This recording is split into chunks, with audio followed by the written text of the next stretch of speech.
जय हिंद साथियों। स्वागत है आप सभी का हमारे इस यूट्यूब चैनल पे। तो चलिए आज हम लोग पढ़ेंगे भारतीय संसद के बारे में, जहां से प्रत्येक परीक्षा में प्रत्येक बार क्वेश्चन पूछे जाते हैं। तो हम लोग इस टॉपिक में भारतीय संसद से संबंधित महत्वपूर्ण प्रश्नों को देखेंगे, जहां से प्रत्येक परीक्षा में प्रत्येक बार क्वेश्चन पूछे जाते हैं। तो जो भी मेरे भाई इस वीडियो को देख रहे हैं पूरा फुल देखिएगा, और वीडियो अच्छा लगे तो लाइक कमेंट और शेयर जरूर करिएगा। तो चलिए चालू करते हैं हम लोग पहले क्वेश्चन से। तो हमारा पहला क्वेश्चन है, भारत की संघीय व्यवस्थापिका को किस नाम से जाना जाता है? मेरे भाइयों, भारत की संघीय व्यवस्थापिका को हम संसद के नाम से जानते हैं। तो हमारा ऑप्शन नंबर डी सही जगह, संसद के नाम से। अगला क्वेश्चन है, भारतीय संसद के कितने सदन हैं? मेरे प्यारे भाइयों, भारतीय संसद के दो सदन होते हैं। एक होता है राज्यसभा, एक होता है राज्यसभा और एक होता है लोकसभा। तो आप इसको याद रखिएगा, भारतीय संसद के दो सदन होते हैं, लोकसभा और राज्यसभा। अगला क्वेश्चन है, संसद के किस सदन को प्रतिनिधि सभा भी कहा जाता है? मेरे प्यारे भाइयों, संसद के लोकसभा को प्रतिनिधि सभा के नाम से जानते हैं। तो हमारा ऑप्शन नंबर ए सही जगह, संसद के लोकसभा को प्रतिनिधि सभा के नाम से जाना जाता है। आप लोग इसको याद रखिएगा। अगला क्वेश्चन है, संसद का लोकप्रिय सदन है? मेरे प्यारे भाइयों, संसद का लोकप्रिय सदन राज्यसभा का बोला जाता है। तो हमारा ऑप्शन नंबर बी सही जगह, राज्यसभा को लोकप्रिय पूछेगा तो राज्यसभा को कहा जाता है। देखते हैं अगला क्वेश्चन। अगला क्वेश्चन है, संसद का अस्थायी सदन है? मेरे प्यारे भाइयों, संसद का अस्थायी सदन राज्यसभा को बोला जाता है। तो हमारा ऑप्शन नंबर बी सही जगह, राज्यसभा। राज्यसभा को संसद का अस्थायी सदन के रूप में जाना जाता है। अगला क्वेश्चन है, भारत के संविधान के अनुच्छेद 79 के अनुसार निम्नलिखित में से किसे भारत की संसद के एक भाग के रूप में वर्णित किया गया है? मेरे प्यारे दोस्तों, इनमें से लोकसभा को भी वर्णित किया गया है, राज्यसभा को भी कहा गया है और भारत के राष्ट्रपति को भी कहा गया है। तो इनमें से हमारा ऑप्शन हो जाएगा ऑप्शन नंबर डी, 1, 2 और 3। हमारा ऑप्शन नंबर सही होगा 1, 2 और 3, क्योंकि अनुच्छेद 79 के अनुसार संसद में ये संसद के तीनों अंग होते हैं, लोकसभा, राज्यसभा और राष्ट्रपति। ये तीनों संसद के अंग होते हैं। देखते हैं अगला क्वेश्चन। अगला क्वेश्चन है, निम्नलिखित में से कौन सा एक प्रावधान भारतीय संविधान के अंतर्गत संसद के सदस्यों के विशेषाधिकारों तथा उन्मुक्तियों को निर्धारित करता है? मेरे प्यारे भाइयों, इन सभी अनुच्छेदों में से संसद के सदस्यों के विशेषाधिकारों को निर्धारित करता है ऑप्शन नंबर बी, यानी कि अनुच्छेद नंबर 105। अनुच्छेद नंबर 105 संसद के सदस्यों के विशेषाधिकारों को निर्धारित करता है। तो हमारा ऑप्शन होगा अनुच्छेद 105। देखते हैं अगला क्वेश्चन। अगला क्वेश्चन, निम्नलिखित में से कौन संसद का अनन्य भाग नहीं है? मेरे प्यारे साथियों, इन तीनों में से जो उपराष्ट्रपति होता है वह संसद का अनन्य भाग, यानी कोई भाग यह होता ही नहीं है।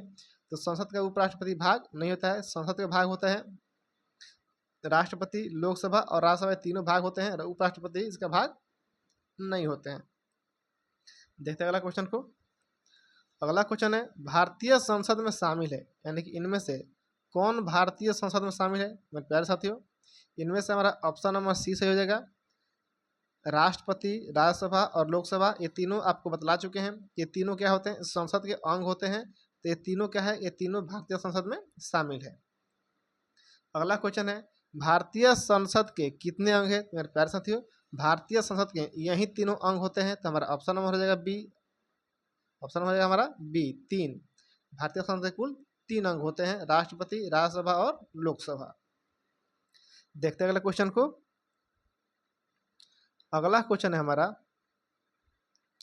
भारतीय संविधान के किस अनुच्छेद में कहा गया है कि संघ के लिए एक संसद होगी जो राष्ट्रपति और दोनों सदनों से मिलकर बनेगी? प्यारे साथियों, अनुच्छेद 79 में बोला गया है कि संघ के लिए, यानी कि भारतीय संघ के लिए एक संसद होगी जो राष्ट्रपति और 2 सदनों को मिलाकर, यानी कि लोकसभा और राज्यसभा और राष्ट्रपति, इन तीनों को मिलाकर चलेगी। यह बात अनुच्छेद 79 में कहा गया है। देखते हैं अगला क्वेश्चन को। अगला क्वेश्चन है, निम्नलिखित कथनों में कौन असत्य है? मेरे प्यारे भाइयों, देखेंगे कि इन चारों कथनों में कौन असत्य है। हम देखें, पहला है लोकसभा को संसद का प्रथम सदन कहा जाता है, ये सही है। दूसरा है राज्यसभा को संसद का द्वितीय सदन कहा जाता है, ये भी सही है। राज्यसभा एक अस्थायी सदन है, ये गलत है।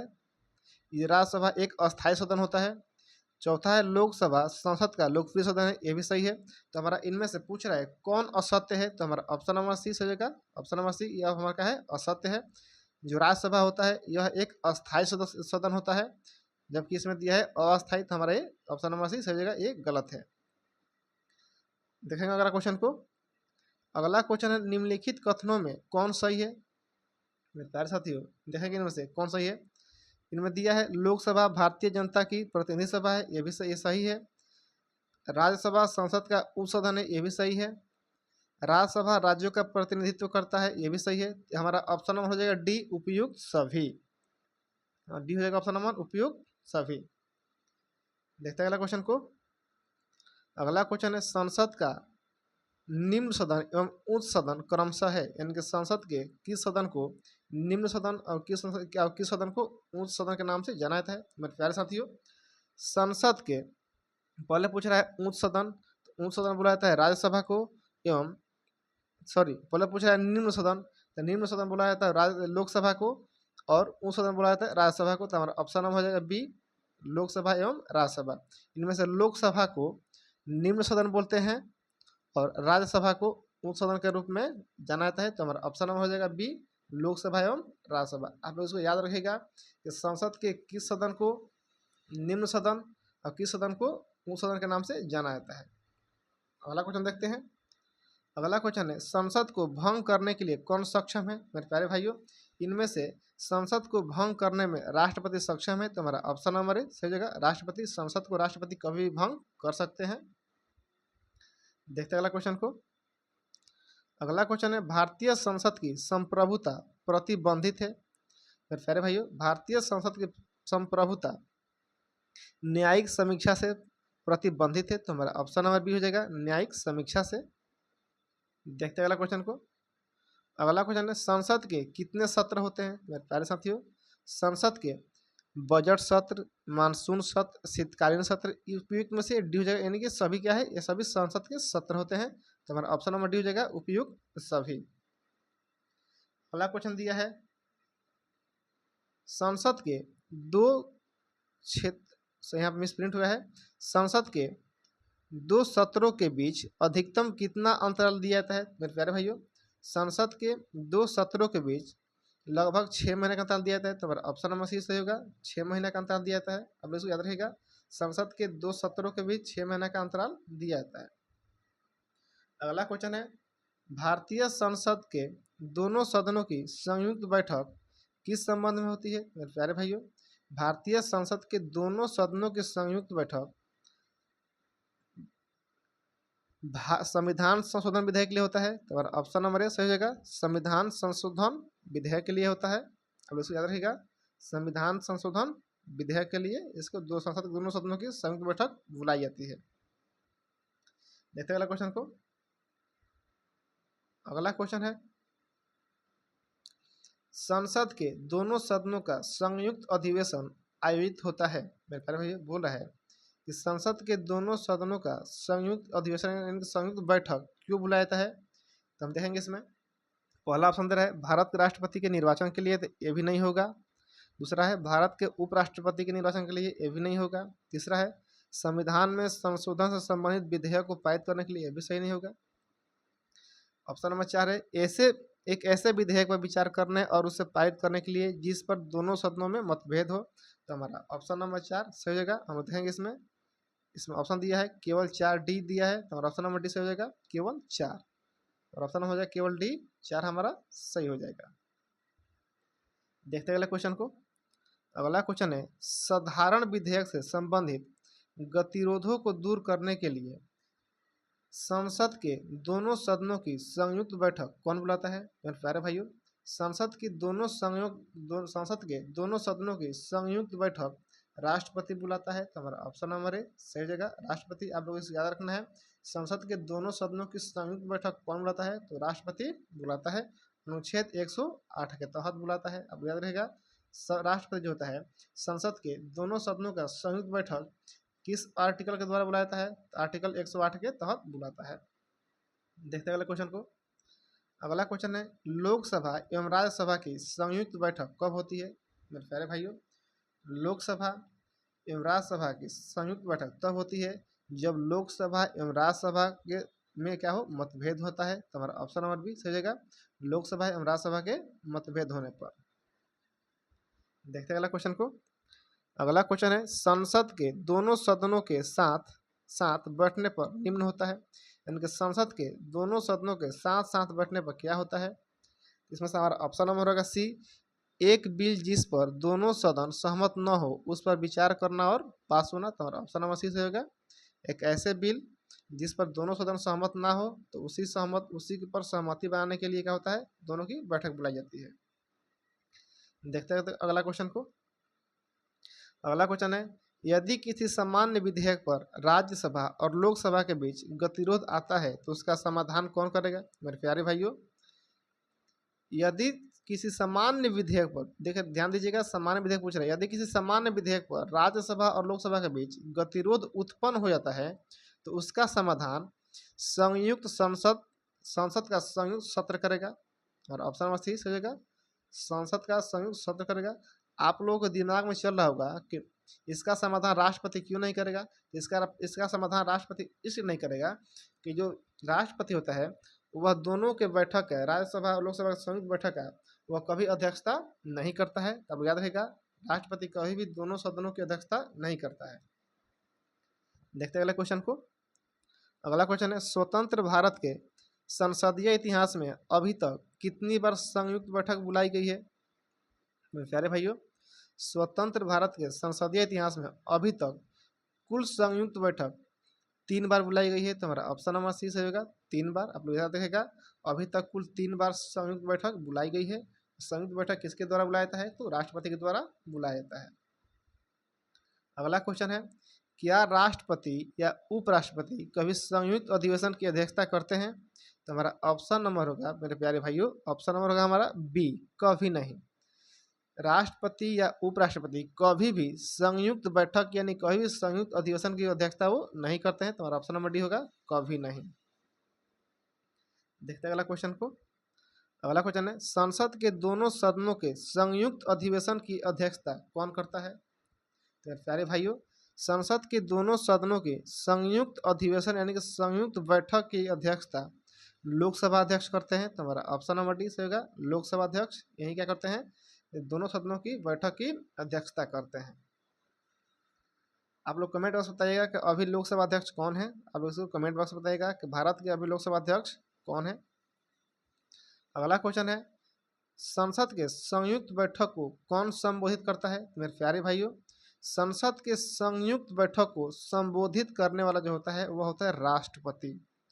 राष्ट्रपति संबोधित करते हैं, अध्यक्षता नहीं करते हैं। तालु याद रहेगा, संसद के दोनों सदनों की अगर बैठक की और संबोधित करना पूछे तो राष्ट्रपति करते हैं, यदि अध्यक्षता पूछे तो लोकसभा अध्यक्ष करते हैं, राष्ट्रपति नहीं करते हैं। देखते हैं अगले क्वेश्चन को। अगला क्वेश्चन है, भारत की संसद के दोनों सदनों की संयुक्त बैठक किस लिए आयोजित की जाती है? तो मेरे प्यारे भाइयों, संसद के दोनों सदनों की संयुक्त बैठक उस विधेयक पर विचार करने तथा उसे पारित करने के लिए किया जाता है जिस पर दोनों सदनों में क्या होता है, मतभेद होता है। आपको याद रहेगा, जब दो भाइयों में मतभेद होगा तो उसका विचार बाफी करता है। संसद के दोनों सदनों की संयुक्त बैठक तब रहती है जब इन दोनों भाइयों में यानी कि संसद में के दो भाई जो होते हैं, दो जो पुत्र होते हैं, लोकसभा एवं राज्यसभा, जब इन दोनों में जब सहमति नहीं होती, जब इन दोनों में मतभेद होता है तो इसकी बैठक राष्ट्रपति बुलाता है दोनों को। देखते हैं अगला क्वेश्चन को। अगला क्वेश्चन है, संसद के संयुक्त अधिवेशन में विधेयक पारित होता है। मेरे प्यारे साथियों, संसद के संयुक्त अधिवेशन में देखते हैं कौन सा विधेयक पारित होता है। तो पहला होगा, दोनों सदनों के कुल सदस्यों के सामान्य बहुमत द्वारा, ये भी नहीं होगा। दोनों सदनों के कुल सदस्यों के 2/3 बहुमत द्वारा, ये भी सही नहीं होगा। तीसरा है, दोनों सदनों के कुल उपस्थित तथा मतदाता सदस्यों के सामान्य बहुमत द्वारा। तो हमारा ऑप्शन नंबर सी सही होगा, दोनों सदनों के कुल उपस्थित सदनों में दोनों सदनों के कुल उपस्थिति तथा मतदाता सदस्यों के समान बहुमत द्वारा। ऑप्शन नंबर सी हमारा सही हो जाएगा। देखते हैं अगला क्वेश्चन को। अगला क्वेश्चन है, संविधान संशोधन प्रस्ताव के संबंध में दोनों सदनों में मतभेद होने की स्थिति में क्या होता है? मेरे प्यारे भाइयों, यदि संविधान संशोधन प्रस्ताव के संबंध में दोनों सदनों के बीच मतभेद यदि हो जाएगा तो होगा क्या कि जो संविधान संशोधन के जो प्रस्ताव प्रस्तुत किए गए हैं उसको रद्द कर दिया जाएगा। हमारा ऑप्शन नंबर होगा डी, प्रस्ताव गिर जाएगा। हमारा ऑप्शन नंबर डी होगा मेरे भाइयों, ऑप्शन नंबर डी, प्रस्ताव गिर जाएगा। जब दोनों भाइयों में, जब दोनों सदनों में, लोकसभा एवं राज्यसभा, जब दोनों में मतभेद होगा तो संविधान संशोधन का जो भी प्रस्ताव प्रस्तुत किया गया होगा उसको रद्द कर दिया जाता है। तो हमारा ऑप्शन नंबर होगा डी, प्रस्ताव गिर जाता है। देखते हैं अगला क्वेश्चन को। अगला क्वेश्चन है,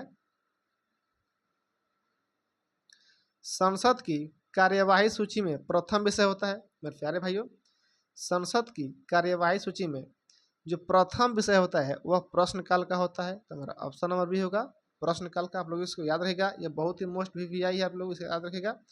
संसद के कार्यवाही सूची में प्रथम विषय होता है प्रश्नकाल। अगला क्वेश्चन है, कौन सी प्रथा संसदीय प्रणाली को भारत की देन है?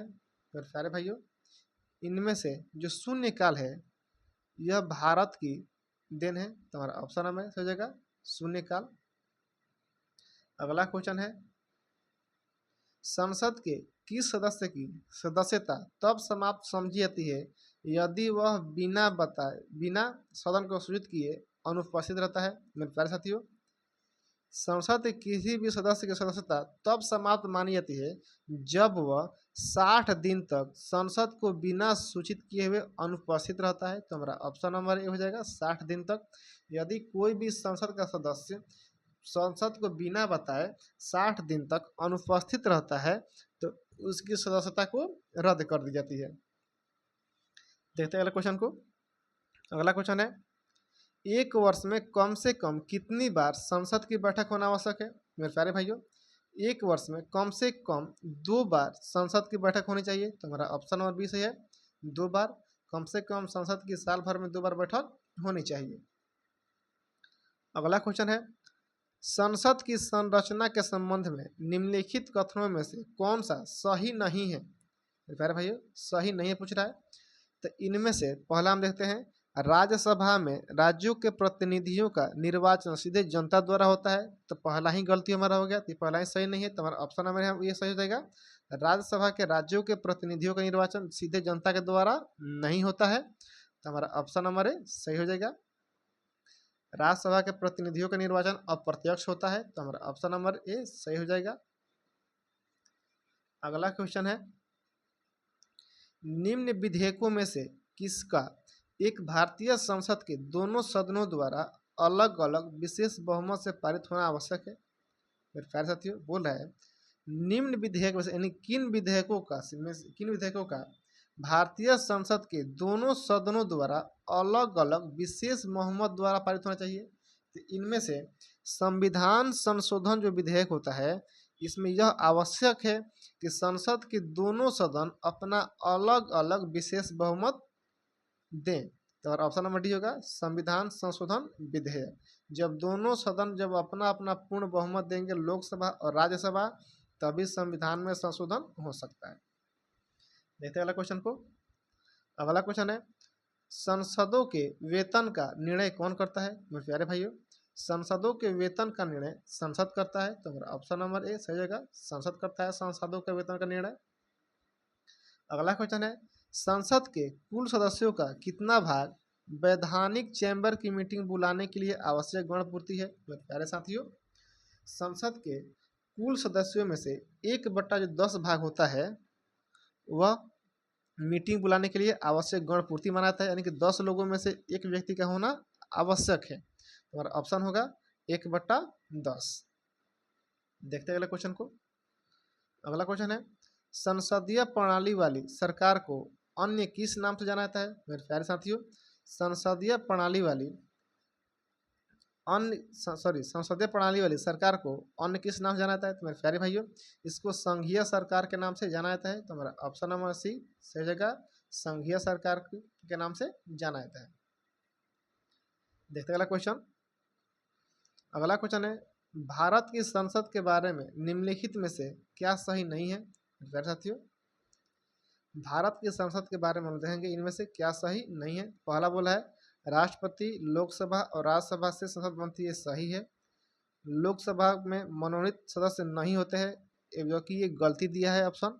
ये क्या बोला है, क्या सही नहीं है? एक ऑप्शन सही नहीं दिया है, तो हमारा ऑप्शन नंबर बी सही होगा। लोकसभा में मनोनीत सदस्य नहीं होते हैं, जबकि होते हैं इसमें दे रहा है नहीं होते हैं, तो हमारा ऑप्शन नंबर बी सही हो जाएगा। ये हमारा बी नंबर ऑप्शन गलती है। देखते हैं अगला क्वेश्चन को। अगला क्वेश्चन है, संविधान लागू होने के बाद सर्वप्रथम त्रिशंकु संसद का गठन कब हुआ? मेरे प्यारे साथियों, संविधान लागू होने के बाद सबसे पहले त्रिशंकु संसद का गठन 1989 में हुआ। तो हमारा ऑप्शन नंबर बी सही जगह 1989 में। आप लोग इसको याद रखिएगा, त्रिशंकु संसद का निर्माण यानी गठन संविधान लागू होने के बाद कब हुआ? तो 1989 में हुआ। अगला क्वेश्चन है, अस्थायी संसद भारत में कब अस्तित्व में रही? मेरे प्यारे साथियों, अस्थायी संसद भारत में 17 अप्रैल 1952 तक रही। तो हमारा ऑप्शन नंबर डी सही जगह 17 अप्रैल 1952 तक। देखते हैं अगला क्वेश्चन को। अगला क्वेश्चन है, भारत की पार्लियामेंट यानी कि संसद, भारत की पार्लियामेंट का उद्घाटन कब हुआ था? मेरे प्यारे साथियों, ये बहुत ही मोस्ट वीआई क्वेश्चन है, आप लोग इसको नोट कर लीजिएगा हमेशा के लिए, कहीं आप भूल मत जाइएगा। भारत की पार्लियामेंट यानी कि संसद का उद्घाटन सन 1927 में हुआ था। तो हमारा ऑप्शन नंबर बी सही जगह 1927 में हुआ था। हमारा ऑप्शन नंबर बी सही होगा 1927 में। अगला क्वेश्चन है, संसद के दोनों सदनों का सत्रावसान कौन करता है? मेरे प्यारे साथियों, संसद के दोनों सदनों का सत्रावसान राष्ट्रपति करता है। तो हमारा ऑप्शन नंबर बी सही जगह राष्ट्रपति, संसद के दोनों सदनों का सत्रावसान राष्ट्रपति करता है। देखते हैं अगला क्वेश्चन को। अगला क्वेश्चन है, संसद के किन सदस्यों को गैर सरकारी सदस्य कहता है? मेरे प्यारे भाइयों, संसद के मंत्री के अलावा अन्य प्रत्येक सांसद को गैर सरकारी कहा जाता है। आप लोग उसको याद रखिएगा, संसद में जो मंत्री होते हैं केवल वही सरकारी होते हैं। मंत्री के अलावा जो भी सांसद होते हैं उनको गैर सरकारी सांसद या सदस्य माना जाता है। तो हमारा ऑप्शन नंबर बी होगा, मंत्री के अलावा अन्य प्रत्येक सांसद को। देखते हैं अगला क्वेश्चन को। अगला क्वेश्चन है, भारत की संसद मुख्यतः किस मॉडल पर आधारित है? मेरे प्यारे भाइयों, भारत की जो संसद है अभी तक ब्रिटिश पार्लियामेंट के मॉडल पर आधारित है। तो हमारा ऑप्शन नंबर बी होगा, ब्रिटिश पार्लियामेंट के आधार पर आधारित है। देखते हैं अगला क्वेश्चन को। अगला क्वेश्चन है, किसी संसद सदस्य की अयोग्यता के संदर्भ में निर्णय कौन करता है? मेरे प्यारे साथियों, यदि कोई संसद सदस्य के पास अयोग्यता है तो इसका निर्णय राष्ट्रपति करता है। तो हमारा ऑप्शन नंबर सी से होगा राष्ट्रपति। यदि संसद का कोई सदस्य के पास अयोग्यता है तो उसका निर्णय राष्ट्रपति करते हैं कि उसका क्या करना है। अगला क्वेश्चन है, संसद शब्द को संदर्भित करता है, यानी कि संसद शब्द को क्या संदर्भित करता है? तो हमारा ऑप्शन नंबर हमारा डी होगा राष्ट्रीय विधायिका। ऑप्शन नंबर डी होगा हमारा राष्ट्रीय विधायिका। संसद शब्द जो होता है राष्ट्रीय विधायिका को संदर्भित करता है। देखते हैं अगला क्वेश्चन को। अगला क्वेश्चन है, भारतीय संसदीय समूह की स्थापना किस वर्ष हुई थी? मेरे प्यारे साथियों, भारतीय संसदीय समूह की स्थापना सन 1949 में हुआ था। तो हमारा ऑप्शन नंबर डी सही जगह 1949 में हुआ था। आप लोगों से क्वेश्चन है कि भारत के संविधान को कब लागू किया गया था, आप लोग को यह बताना है। और भारत के संविधान को कब अंगीकृत किया गया है, आप लोग को ये दोनों क्वेश्चन का आपको आंसर कमेंट बॉक्स में कमेंट करना है। तो आप लोग प्लीज आप लोग इस दोनों क्वेश्चन का आंसर कमेंट बॉक्स कमेंट करिएगा कि भारत का संविधान कब लागू किया गया था और भारत के संविधान को कब अंगीकृत किया गया था। मेरे प्यारे साथियों, आज के इस वीडियो में सिर्फ इतना ही। यदि आप लोग को वीडियो अच्छा लगा हो तो लाइक, कमेंट और सब्सक्राइब, शेयर जरूर कर दीजिएगा। आप लोग मेरे चैनल पर अगर नए हैं तो मेरे चैनल को सब्सक्राइब जरूर कर लीजिएगा, ताकि जो भी वीडियो हम बनाकर छोड़े उसका सबसे पहला नोटिफिकेशन आपके पास पहुंच जाए। तो चलिए मेरे प्यारे भाइयों, मेरे प्यारे दोस्तों, आज की इस वीडियो में सिर्फ इतना ही। मिलेंगे हम लोग नेक्स्ट क्लास में। तब तक के लिए धन्यवाद।